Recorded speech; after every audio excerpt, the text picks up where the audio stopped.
Hi hello నమస్తే, నేను మీ అనుష.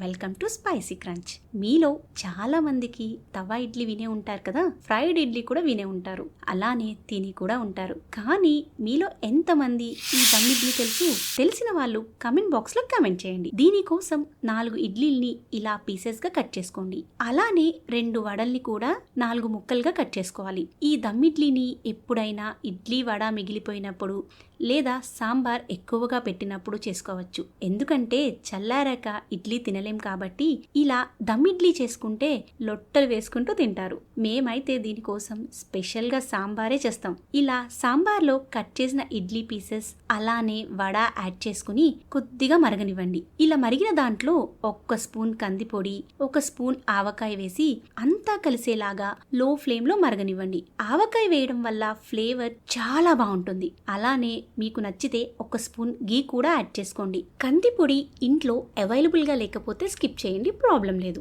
ఇప్పుడు స్టవ్ మీద పాన్ పెట్టి 1 స్పూన్ నెయ్యి వేసి హీట్ అయ్యాక కాస్త ఆవాలు, జీలకర్ర, కొద్దిగా కరివేపాకు, ఇంగువ వేసి స్టవ్ ఆఫ్ చేసి మరుగుతున్న ఈ దమ్ ఇడ్లీలో వేసి ఒక్కసారి కలిపి కాస్త కొత్తిమీర తరుగు వేసి స్టవ్ ఆఫ్ చేసుకుంటే మన దమ్ ఇడ్లీ రెడీ. ఇది బ్రేక్ఫాస్ట్, డిన్నర్ ఇలా ఎలా అయినా సరే చాలా బాగుంటుంది. మార్నింగ్ ఎప్పుడైనా ఇడ్లీ వడ మిగిలిపోయినప్పుడు సాంబార్ పెట్టుకుని ఇలా దమ్ ఇడ్లీ ట్రై చేయండి, చాలా బాగుంటుంది. ఏంటి నచ్చిందా?